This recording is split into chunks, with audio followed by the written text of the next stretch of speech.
stakeholders can work together to build a resilient and a future-ready defense ecosystem. At the heart of this conversation lies a critical question: how partnerships can translate into tangible capability enhancement, technological advancement, and strategic strength for the nation.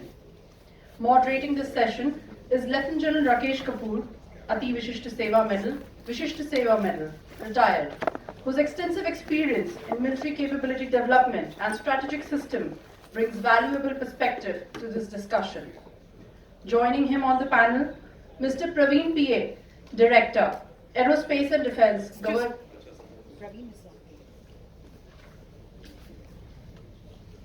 I believe one of the panelists is not here. Moving ahead, Mr. Kamesh Kasana, Director, Bharat Electronics Limited, leading one of India's premier defense public sector enterprises at the forefront of indigenous defense electronics and systems development. Mr. Ashish Kansal, Director, SMPP Private Limited, representing India's growing strength in advanced defense manufacturing and indigenous protection systems. Mr. Pankaj Chadda, Vice President, L&T Defense, contributing to the development of strategic defense and engineering capabilities across multiple domains.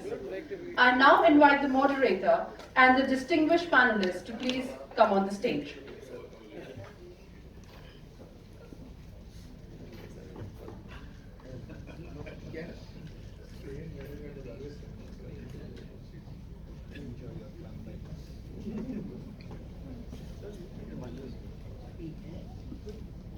To guide us through the discussion, may I now request Lieutenant General Rakesh Kapoor to kindly take the conversation forward.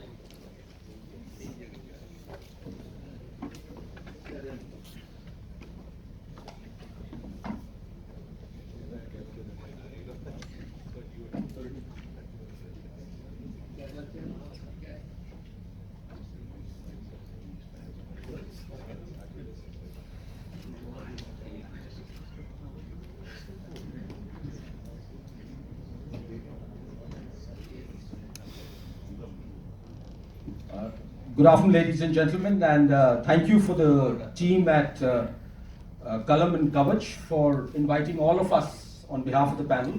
We thank the team, and we also in advance thank you for your patience to listen to us after a sumptuous lunch. And also I see my old mentor, General AK here, so, I need to compliment the team at Kalam and Kavach to have selected an outstanding topic, particularly in the times that we are today living in. Just to contextualize what is the time that we are living in and why this partnership to capabilities is important. Firstly, we live in an era of disruption, where the rate of change of technology is so rapid. Along with this is the age of acceleration. There is a requirement for speed in manufacturing, speed in development, also speed in decision making. And the third contextual issue is that we are living in an age of hyper-nationalism with global supply chain linkages. So if this is the era that we are living in, why is it important to build partnerships to reach some tangible capabilities? Firstly, no nation on its own can do it. Even the big nations, the developed nations, have back-end linkages to multiple supply chains to bring an integrated system. But to take it further, I thought it is important to define what does it involve to build capabilities. When you talk about capabilities, what does it really involve? It means capability in technology, capability in manufacturing. And when you talk about manufacturing, capabilities in quality of manufacturing, assurance of sustenance consequent to manufacturing, capability in research and development. And for research and development, you need capabilities in the human resource factor. Where are the skills? Also, supply chain linkages. Where are the supply chain linkages? Because each capability has multiple supply chain linkages. If the Hormuz is closed, where is the linkage going to be created? Also, where is the infrastructure to build those capabilities in partnership? And there is a need for policy and regulation. This is where the government comes in. This is where we need to bring in enabling provisions and enabling policies. The diplomatic coordination when we look at international players. And also, where is the strategic convergence taking place? Can we together clairvoyance a capability? And thereafter, look at doing things jointly. So, this is what it involves to build capabilities. And I'm going to only just, I'm going to make all the panelists bring out their views, but I just wanted to talk about one thing. The most consequential capability today is technology. If you have the technology, it can transform into capabilities. And all the other enabling factors can be developed side by side. And today, when you do an analysis world over, the 5 most important technologies from a security perspective, which nations across the world are working on, are artificial intelligence, quantum, space, robotics, and biotechnologies to build human endurance, to increase human endurance. And the good part is there is an interconnectivity in all these 5 technologies that we are talking about. And if I was to discuss the technology differential that we are facing today, if we just take the example of artificial intelligence, the United States of America spends annually on a PPP model $450 billion annually on artificial intelligence, the kind of research and the kind of work productionization that they do. The Chinese spend about $125 billion. We are getting there, but the amount of financial resources that we have allocated in the past year is $1.25 billion. But I'm sure consequent to the AI Impact Summit and all those things, we are soon going to gradually get there. Also, if you have to build this differential, you need partnerships. Where is the hardware? How do we co-develop that? How do we bring in that? The other thing is a factor of government support. While we are, every FTA that we do, there is a security or a defense vertical that we see is emerging. Case in point is the FTA with the European Union. There is a defense and security partnership that is being articulated, and then there is funding available for that. But do we need a more institutionalized mechanism? Like the United States, the Department of Defense is fully embedded in it, the DARPA is fully embedded in it. You buy the C-130, you don't get the full capabilities of the C-130 till you have not signed the COMCASA. So there is a government linkage to it. You look at Russia, you look at Rosenbron exports, how well entrenched they are into this. So do we also need to bring in some bit of more government mechanisms which are supporting it?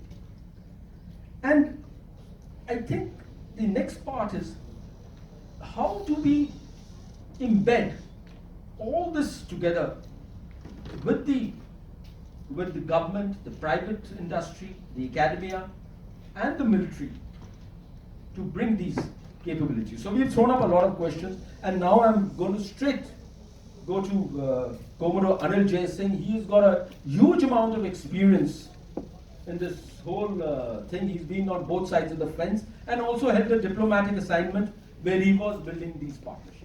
So all over to you, sir.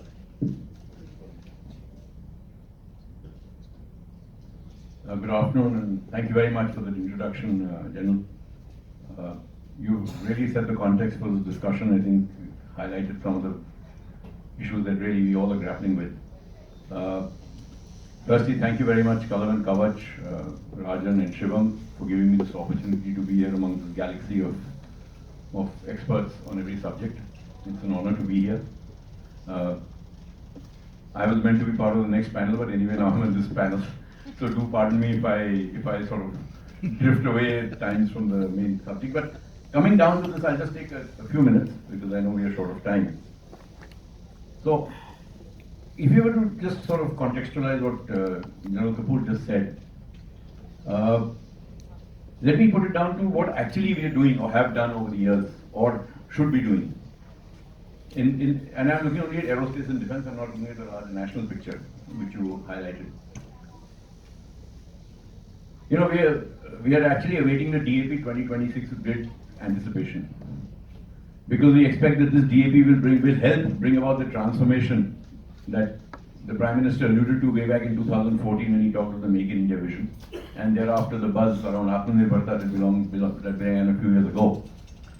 And we have indeed made a fair amount of progress in both areas. Perhaps not as much as we would have liked to, but we're getting there. Unfortunately, or otherwise, what the Prime Minister said in 2014, and I was there at that function in Vigyan Bhavan, was come to India and make for the world. He didn't say make in India. He understood that there are limitations in technology in India, there are limitations in manufacturing in India, there's a shortage of skill sets, and one way of getting it was to attract foreign investment, foreign companies to come and build in India and help create that, the manufacturing skills, the best practices, etc., so that India would ultimately endeavor or work towards becoming a manufacturing powerhouse on its own. And defense was considered one of the key sectors in that. And subsequently in Atmanirbharta also. So let me just, so what sort of a report card do we have now, 10 years down the line or 12 years down the line? I think it's pretty middling. Now what are the good things that have happened? Let me see now.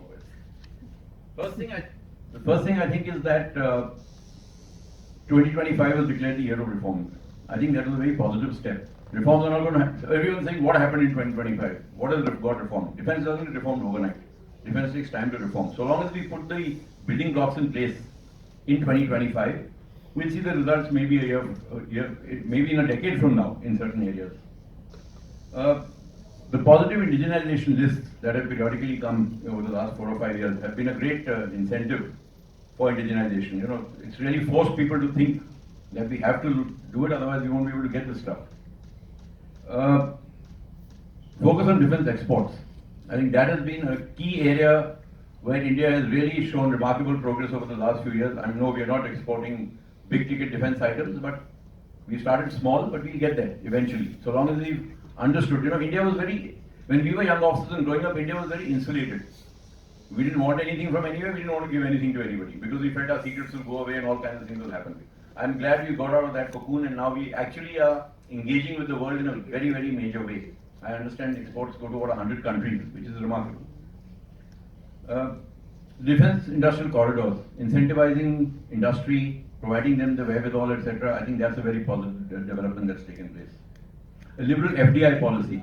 Now this is very important. I'll come to this later. How well is it working actually?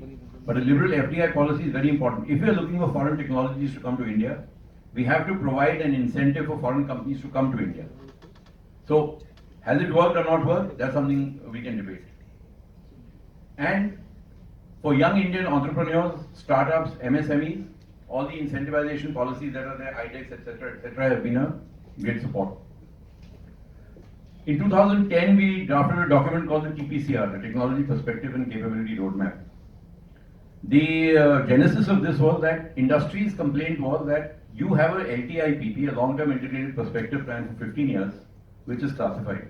So how would industry know what is the armed forces require in the next 15 years? How are we going to start R&D on things we don't know when we don't know what you want? And so a decision was taken in the headquarter IDS that will bring out an unclassified version of the LTIPP, and that's how the TPCR emerged. It was an unclassified version of the long-term integrated perspective plan. That time it was a 15-year perspective plan. Why I know this is because I had just come back from the UK and I'm being very honest about it, and I'd seen how closely industry and the armed forces interact over there. It's not that they're not suspicious of each other, it's not that they don't fight with each other, they do it. But they understand each other's requirements and work towards a national goal. And these were the ideas I gave when I came back into ideas. One was about industry being part of SCAP-CC and SCAP-CHC. That got introduced. we started getting CIA and FICI representatives coming in. And the second thing which I said was about the ATPCR. So like everything in the armed forces, when they tell you not to volunteer, here I volunteered, and so I was told, okay, so you've got a good idea, now write the damn thing. So I worked on that, and the first version of the TPCR was brought out in 2010. I'm very happy to see the latest version because it's hugely improved over what we wrote at that time. That was just our first attempt. And it's really a very useful document today for industry. And it's really evolved over the years, it's come out very well, and I'm glad industry has a yardstick to go by as to what the armed forces want. So I think those are the positives. Now let's see what are the negatives that have hampered our technology development over the years. I think the decision-making architecture has not kept pace with the kind of rapid technology advancement we should have promoted.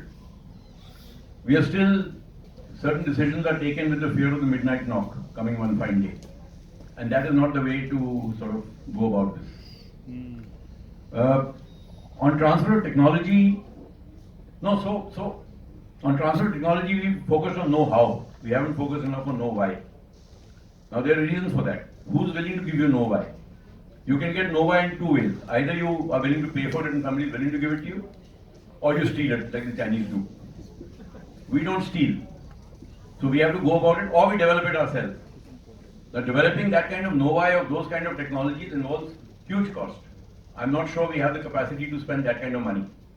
So we have to talk, we have to cooperate, and that's where the engagement comes in with foreign countries, cooperation models, etc. As to how can we bring them into the Indian defense manufacturing architecture and also get know-why from them over a period of time. When they become an integral part of the defense manufacturing infrastructure, automatically know-why will emerge from that. And this I can tell you with my experience because I've been part of the armed forces in procurement process. I've worked with Indian corporates in the procurement process, and now I work with a foreign OEM in the procurement process. And I'll explain to you why I say what I say. L1, the biggest enemy of any know-why coming into this country is L1, and we just can't seem to get over this syndrome for whatever reason. Price discovery, there are many ways of going about price discovery. They're very sophisticated methods of going about price discovery. No other country also likes to spend more than it needs to, but doesn't go by an L1 route. We have to get over that syndrome. The industry associations. I know we have very dynamic industry associations. I've also co-chaired the committee of one of them. But we aren't doing enough for the MSMEs and the small industry in those, I'm afraid. I'm sorry to say, except perhaps, and I'll say this, SIDM to some extent at the moment. They've been run by the bigger companies. They are represented, the heads are all heads of big companies. And so those companies run their agenda through these industry associations and are not sensitive to the requirements of the MSMEs for most part. I'm sorry if there are big industry people here, but that's my view. And of course our policy making. Since 2009, there have been a whole lot of policies that MOD has come out with, PPP models, this, that and the other. Some have either failed to achieve the objectives and some have sunk spectacularly.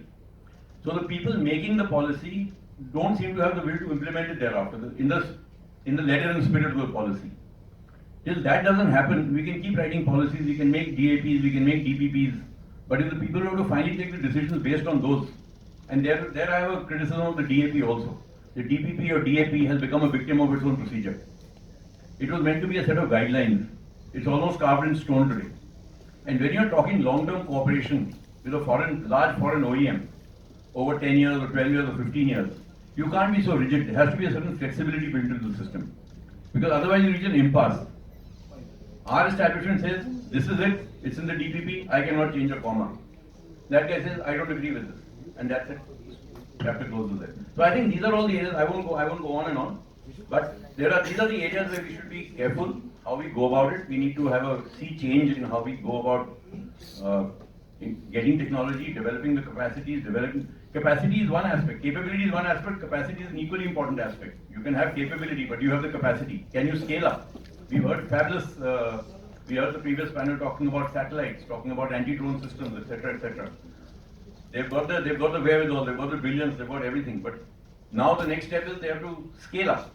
Are we providing them the right incentive and policy environment to scale up to the level that will benefit the armed forces? So these are some of my opening thoughts.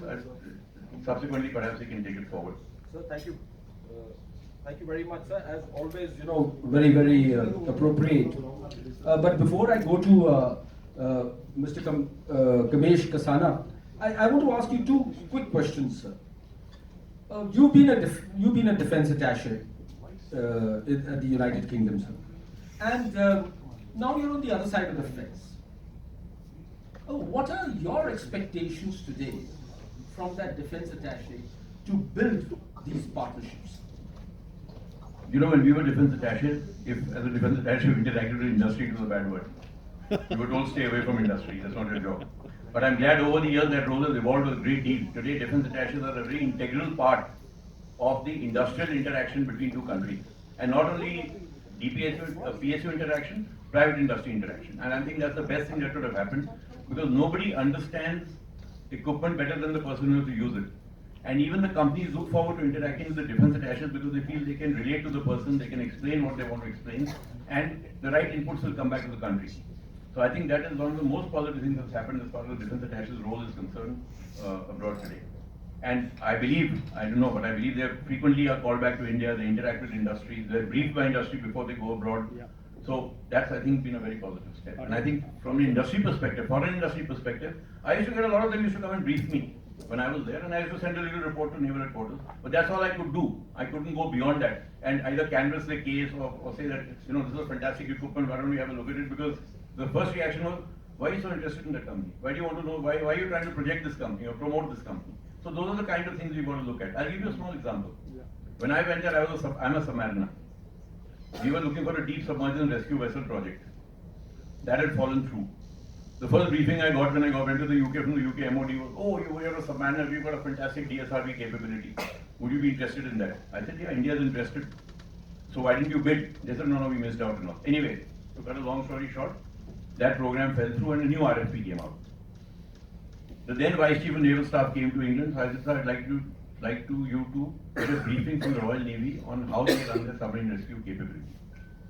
And after that briefing, when Vice Chief came back, they changed the RFP to develop a system that was more suited to our requirement based on that input that they got from the Royal Navy. Because the Royal Navy was dealing with many other navies, the NATO and everybody, so they could give them a very broad perspective. But this was one-off. I couldn't have come back to India and said, listen, why don't you go with that company? That would not have been acceptable to anybody. So that way, I think the defense attaché's role has become important, and they should take this aspect of it very seriously. Kamesh Kasana, who's the Director of Operations at Bharat Electronics Limited, and he's going to give us the public sector perspective when we have to build capable partnerships for capabilities. Over to you. Thank you, General, and thank you for Kalam and Kavach for giving me this opportunity. I'm from Bharat Electronics, and most of the people must be aware that we are one of the leading defense electronics industry in India. Today, India's manufacturing is at a very decisive step where our defense manufacturing has crossed 1.7 lakh crore of production, and we have a target in last financial year, and we have a target of more than 3 lakhs crore in next 3 to 4 years with 50,000 export. So it means that we are moving towards a nation who was known for big importer of defense to a country who is building up ecosystem which will create a self-reliance in defense forces especially.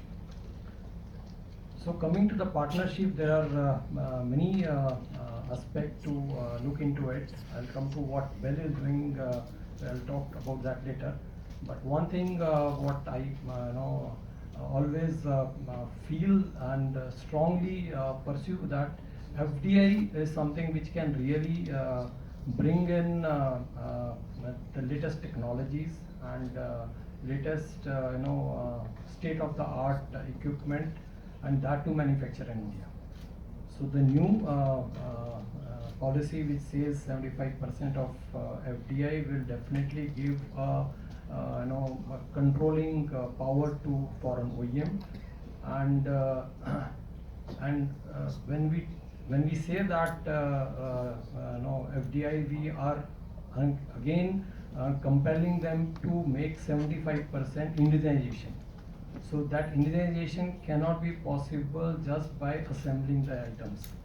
They have to tie up with tier 1, tier 2 industry in India, and set up a manufacturing facility in India which will automatically bring in their latest technology, because now they have a stake that the latest technology, latest equipment will also easily flow in India, and they will be manufactured in India.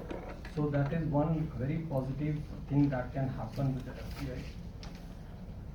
This FDI-backed venture leverage India's low production cost. That is one advantage what they can get when we talk about them to set up their joint ventures in India.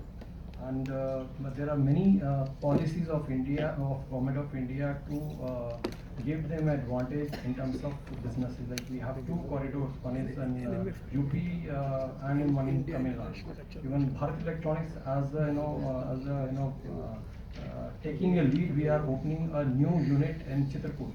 That is in Uttar Pradesh, and it's going to be, foundation is going to be laid down very soon by Honorable Raksha Mantri. So that is these hubs can really be one day our export hubs. If government has push to set up industry, and industry also come forward, and we set up some joint ventures with foreign OEM, these hubs can easily be export hubs. And with this strong participation, definitely it will bring in a different type of a relationship between foreign OEM and our defense forces or our industry. It's not a buy and sell. It is more of a co-development. And when we talk about the co-development, our engineers will have a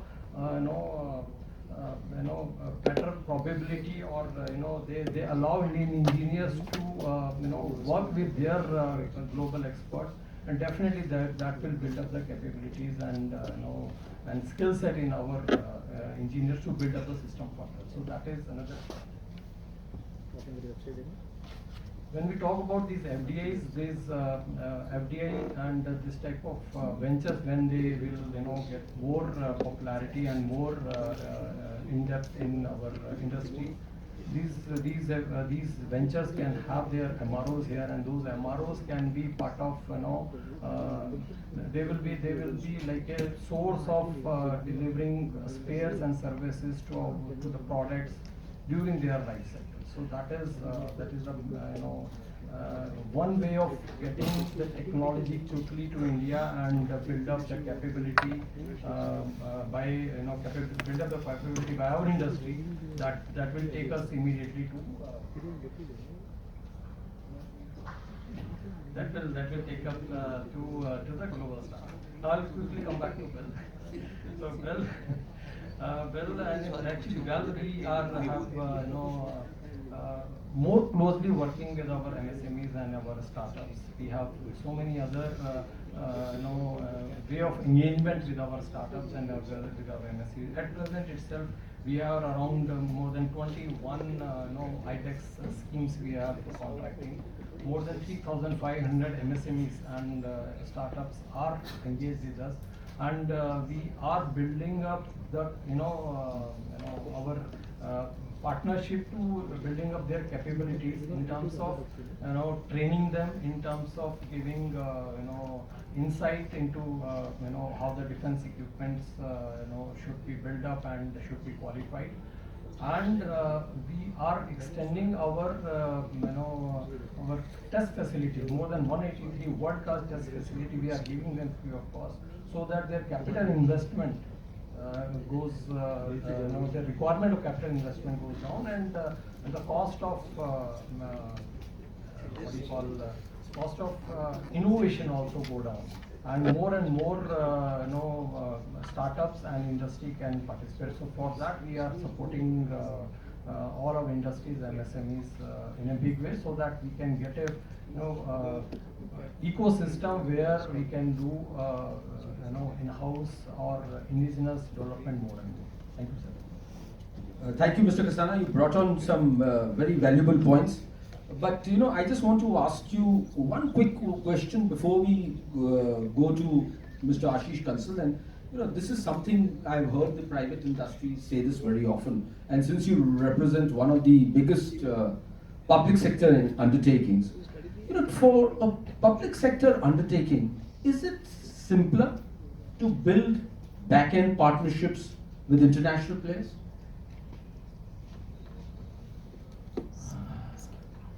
I may agree to this, sir. They have a confidence in because whenever they go for the partnership, they definitely go for with the legacy of of that industry and its background, its credibility.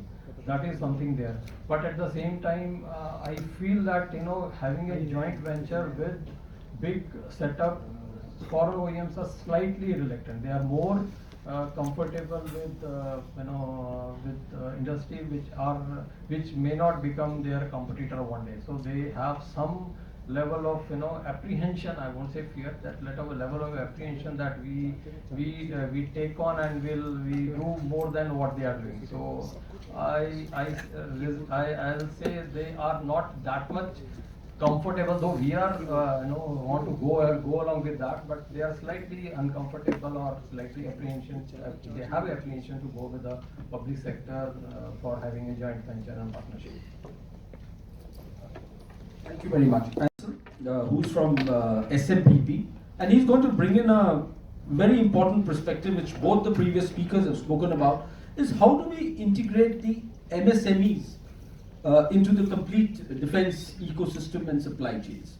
So over to you, Mr. Ashish. Thank you. Thank you, sir. And I thank Kalam and Kavach for giving the opportunity to speak here. And I would add a little different thought to it, sir. Sir, why do we say we want to integrate an MSME or a startup into a defense ecosystem? Why don't we talk about taking our MSMEs or startups to be a champion, a global champion or a global defense company? Why don't we look at that transformation? You look at any country in the world today, you look at America, often take that as an example. You find, what was Shield AI? Was it a large corporate? You pick up any good technology company, you pick up Tesla, you pick up any company. Was it not an MSME there? Was it not a startup there? They have transformed themselves into global conglomerates. That's what we need to do here, sir.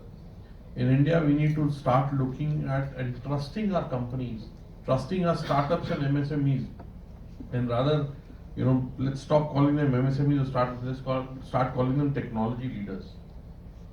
We need to nurture these technology leaders. We need to put our trust behind these technology leaders and make them global giants.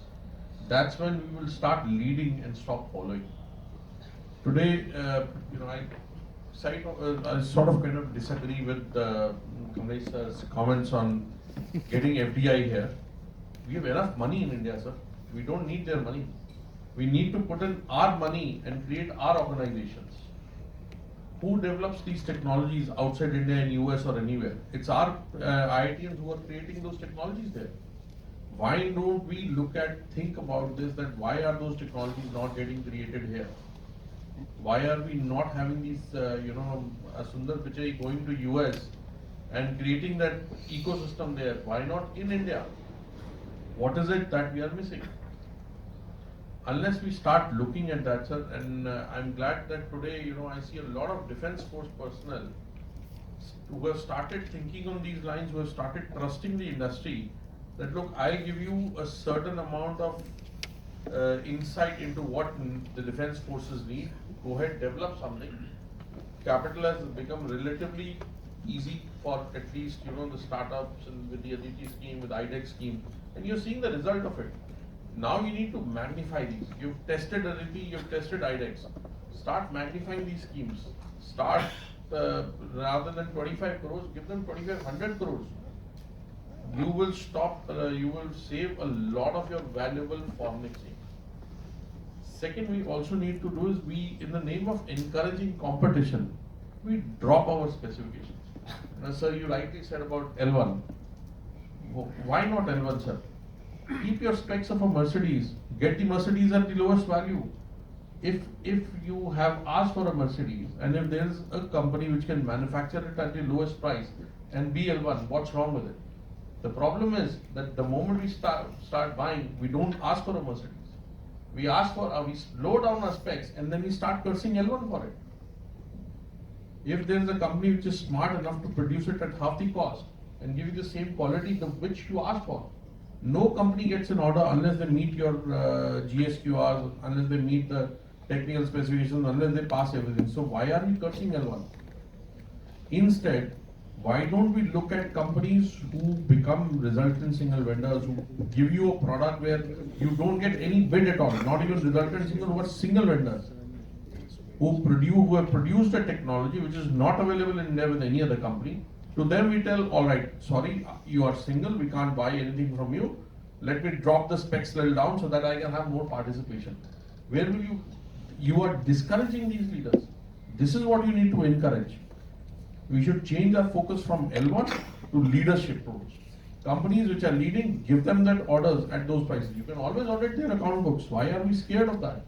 That they would make monopoly situations. You can, as a government, you have every right to audit the books, limit their profits, let them put an undertaking that they would not make beyond a certain amount of profit. But they will make profit because that's how they will sustain, that's how they will come back and develop another technology for you. If they have proven that they have the right mindset to develop one technology which was not available in India, let them make the profit and develop another technology for you. That's going to save you more money than what you are saving by negotiating with them and not letting them make any money, or letting them not get the order and do a re-tender just because it was qualified by only one person, or you couldn't just find any bidders other than one.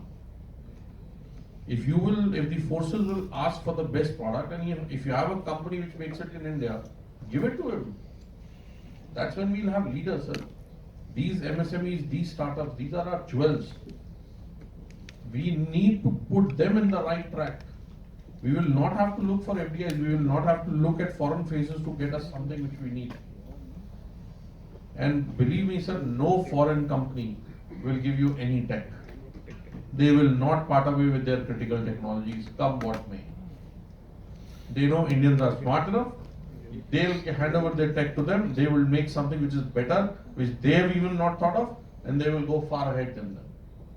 The Chinese have done a lot of that. Thank you. So, Mr. Ashish, you brought in lots of topics of conversation. In fact, we can just, converse on the multiple issues that you've raised.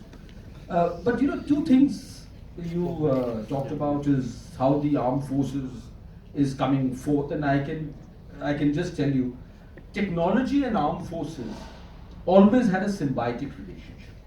But over the years, this relationship has turned into a conjugal relationship. So the need to be with technology partners has become so very important for the armed forces. But the other part which the armed forces always, laments about is the industry, or whether it's private or public enterprise, is always looking for specifications. Give us the specifications. Why doesn't the industry come out and say, actually, we can give you this. Don't ask for a gun which fires 27 kilometers. We'll give you a gun which fires 60 kilometers. Why doesn't the industry come out with that? And possibly, and this is something that we will go back to this whole panel. I think this whole concept of SQR is now anachronistic. Modifications are taking place on the fly. So, while we'll take your response for all the issues, but I just want to take one response now, before we go to Pankaj, is why doesn't the industry come out and say, actually you're asking for 27, I'm going to give you 60. Absolutely. Why SQR? Why GSQR? No, not you, sir. Geoscard, everything got Sir, the sole reason is, if there's an industry which comes up today with 60, you tell them, all right, wait for 3 years, let somebody else come up with 60, then I'll talk to you. And there goes his whole effort for a DOS. Because the amount of money that industry has spent to develop that technology, the armed forces cannot buy because it's the only vendor giving that technology. So, I'm going to take that with a pinch of salt because I've just changed sides only 3-4 months back. So I'm not going to take it so easily. We're not going to take it so easily. So we will, roll it over now to Pankaj. Pankaj, represents industry which has actually brought this cooperation, international cooperation to fruition. And the K9 Vajra is one such capability that the Indian Armed Forces has got. And he also has one more distinction for the information of the audience. He's also a graduate of the National Defence College. And his industry spared him for 11 months to build that coordination and cooperation and get into the minds of what these guys wearing fancy dress think about. Thank you so much, General. And I also take this opportunity to thank Shivam from Kalam and Kavach to give this space to present NIT's perspective. How at a large scale, we are bringing, let's say, international collaboration and cooperation. And K9 Vajra, I'm going to speak about that. So we have been working with the Indian Defence Establishment now for more than 3 decades. We have executed and currently executing some of the country's largest defense program, K9 Vajra with Hanwha Aerospace, close-in weapon system, high-power radars with Delta system, as well as major warship and submarine programs. And in the very near future, we shall also be participating with partners like General Atomics for MAIL program and Excel, for the Indian Navy's MCMB program, that is MCMB suite, which is in picture or talk because of the Hormuz. So when we evaluate participation in such programs with international collaborators, we begin with the perspective of our customer, the armed forces. They require reliable products delivered on time with robust life cycle and after sales support. At the same time, the Ministry of Defence expects the development of sovereign national capabilities. Alongside this, we also consider the expectation of our shareholders who look for sustainable shareholder value creation and reasonable returns. And while internally we remain driven by a sense of national pride and a commitment to invest meaningfully in R&D and capability building. That is one subject which you have brought out. So, as General alluded, one of the finest example of this approach is the K9 Vajra program. With the excellent support, I would say, and a lot of transparency from our partner Hanwha, we delivered 100 guns within the contractual timeline of 3.5 years, despite the unprecedented challenges posed by the COVID period at that time. During the execution of this project, we achieved nearly 50% indigenization by value and more than 80% indigenization by work packages. In the process, close to 500 Indian vendors were developed in 3.5 years, or maybe 1 year, prior to the order was awarded, so 4.5 years. So they were developed as a part of the ecosystem, with these 80% work packages being indigenized. Now, beyond this, equally important was that our teams were exposed to global best practices. Many of those practices have become embedded in our organization culture. So subsequently, when the guns were required to operate in high altitude condition, which was not envisaged in the original scope, our Indian colleagues were fully capable of adapting and optimizing the system for those environments. The customer's confidence in the platform is reflected in the repeat order for another 100 guns which we are executing now. So this in many ways is a shining example of how international collaboration can be leveraged to strengthen India's defense industrial position. we are now replicating, now attempting to replicate this success across several other programs as well. I bring up another area which is shipbuilding. You know, we have been listening about it a lot, and I think in this area, international collaboration will be very, very critical if India is to emerge as a globally competitive player. Competing on labor cost alone will not be sufficient. And studies have been carried out which indicate that Indian shipyard workers cost roughly $2 per hour compared to $5 to $7 in China and 20 to 28 in South Korea and Japan. Yet, despite the significant labor cost advantage, our productivity does not scale proportionately. We had done some benchmarking and there were some studies also available.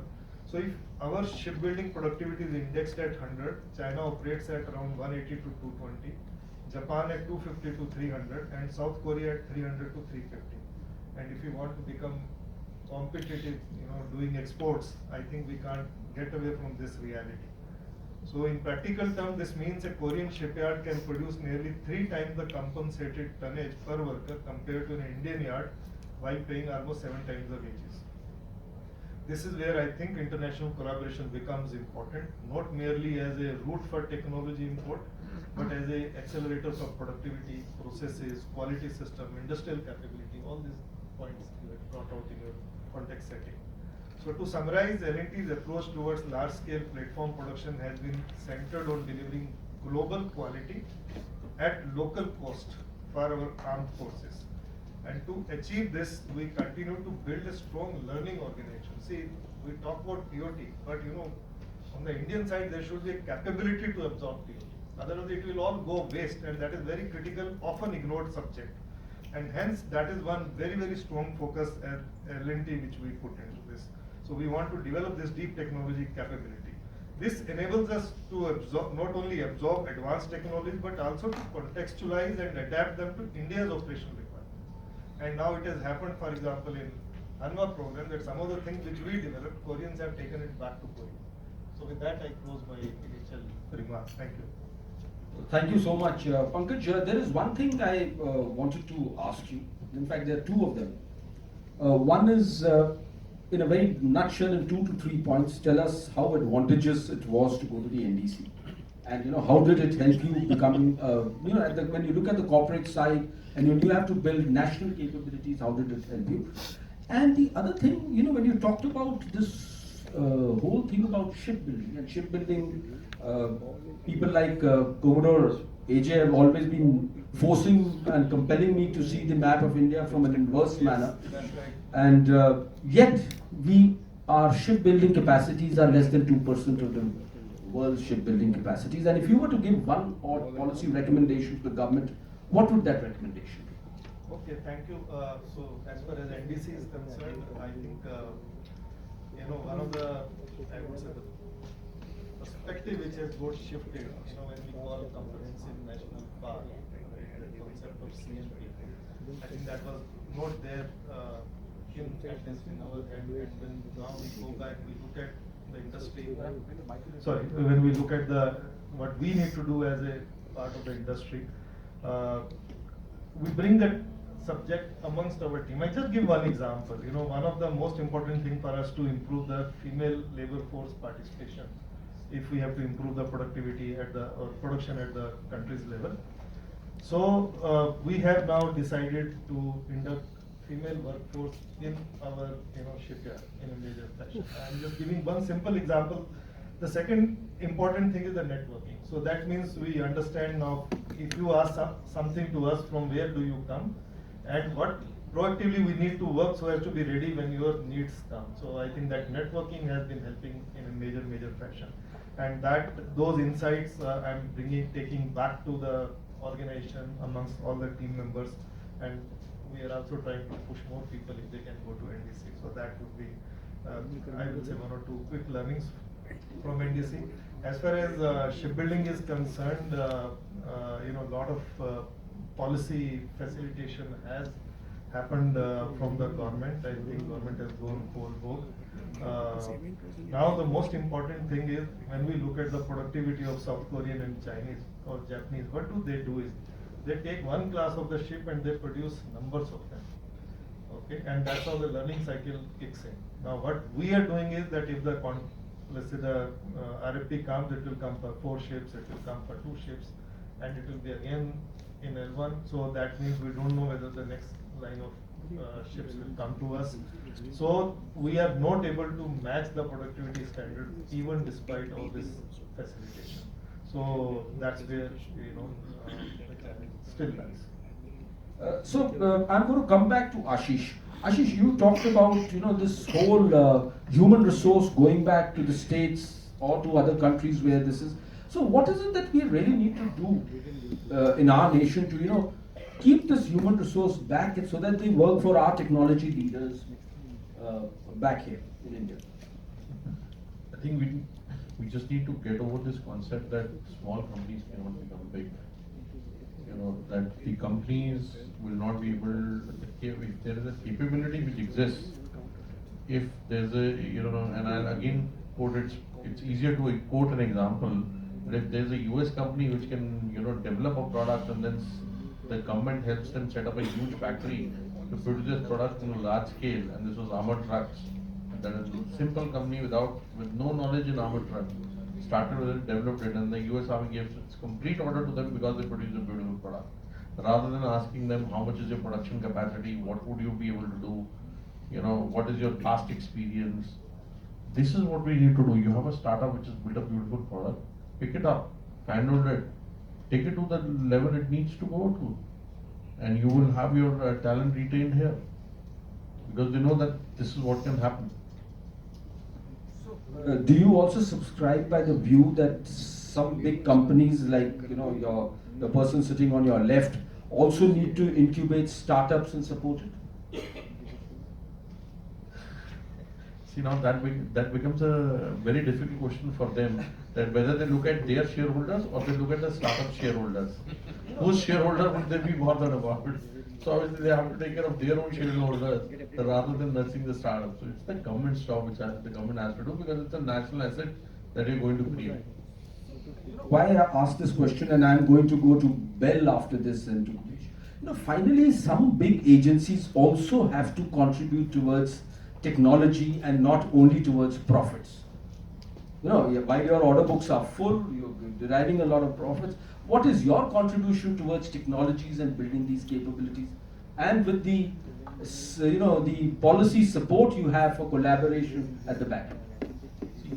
That is happening. If you see L&T must be they have an R&D thing. We have an R&D center.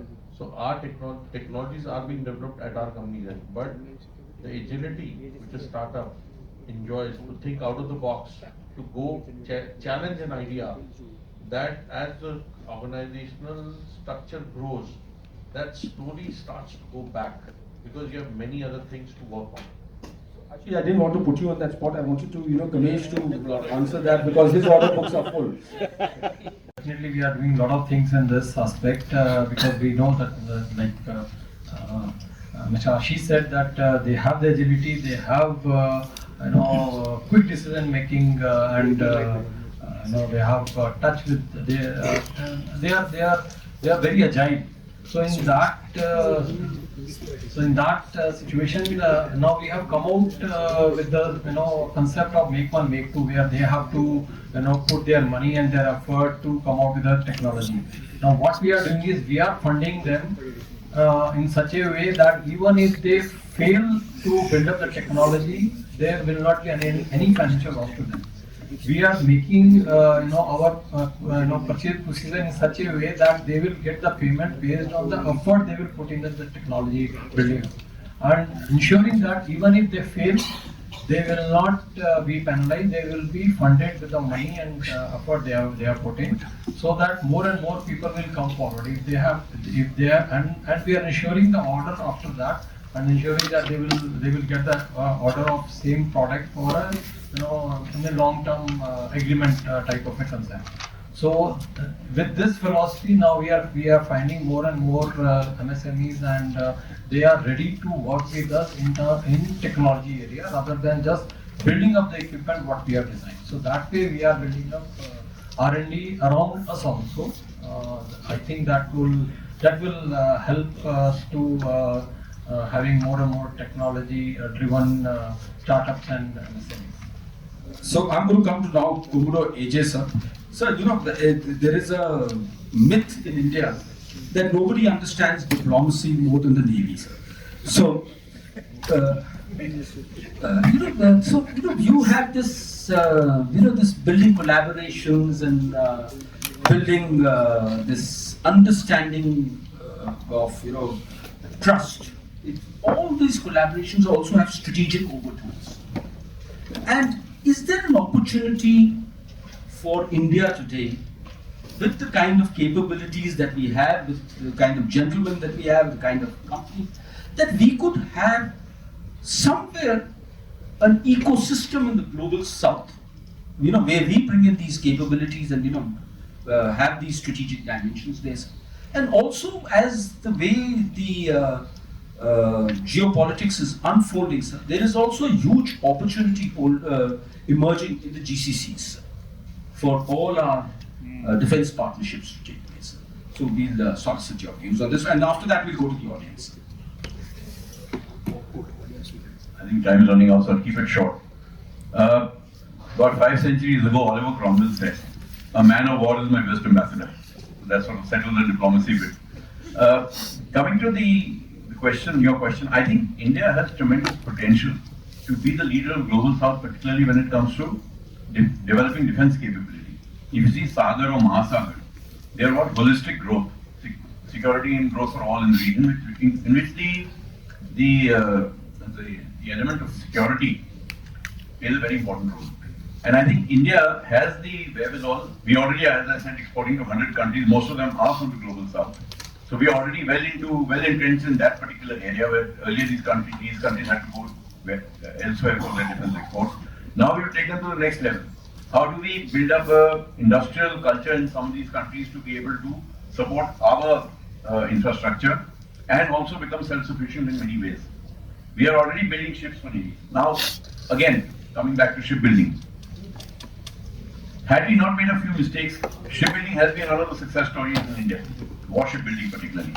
But still there were gaps. And had we not let those gaps happen when they did, today we could have been one of the leading shipbuilding warship exporters in the global south. We already do a lot of work. If you remember, 2015, Prime Minister had gone to Mauritius to commission Barracuda, which was built in Garden Reach Shipbuilders. And we've been supporting many of the ships come to us for refits. We support them with that. We built ships, we exported ships, we've given ships. Even as I speak, we have a submarine on lease with Myanmar. So we have done a lot. But I think if we have to build up the global south, it's not about just giving, it's about inclusive capacity building, as we call it, in terms of defense infrastructure also. But first we have to get our own capacities in order, our own capabilities in order. We are not looking at giving them, extraordinarily sophisticated equipment. In fact, what is now happening, and this is something I wanted to allude to earlier when I was speaking, is that today, Western industry, sophisticated Western industry is looking to countries like India, which have a sound technological base, to become their export hubs for this part of the world, for the world we identify with countries who cannot afford to go in for that high-end, very sophisticated Western technology or pay those kind of prices, but are willing to settle for 1 degree less, for which India is ideally poised. To give an example, submarines, which is what I've served in, and Monty will probably agree with me. We don't have to build in India the most sophisticated submarine in the world, but if we can build enough to be able to supply to Bangladesh or to Sri Lanka or any other aspiring submarine operating navy, I think that is great, and they'll be able to pay those kind of prices. It will be a win-win for European industry, which is trying to make a breakthrough. It will help technology come into the country. It will develop a skilled workforce. And shipbuilding has a multiplier of 6 in industry, so that it creates a lot of job opportunities, a lot of other opportunities. So I think one of the focus areas for India in its leadership of the global south should be defense exports, defense capability and defense capacity building in these countries. I know we're going to have to compete with a country like China. China could well follow the Soviet model of friendship prices. They've got so much surplus that they can probably just hand over 10 submarines here and there to people without batting an eyelid. But the fact is, we have to compete, we have to become, if we have to establish ourselves as the leader of the global south, this is a very important thing, because security at the end of the day is going to underpin all these activities. So we'll now quickly open it to the audience for questions, remarks. I think we have time enough for about 3 to 4 questions. Yeah, Mani, please. The mic, please.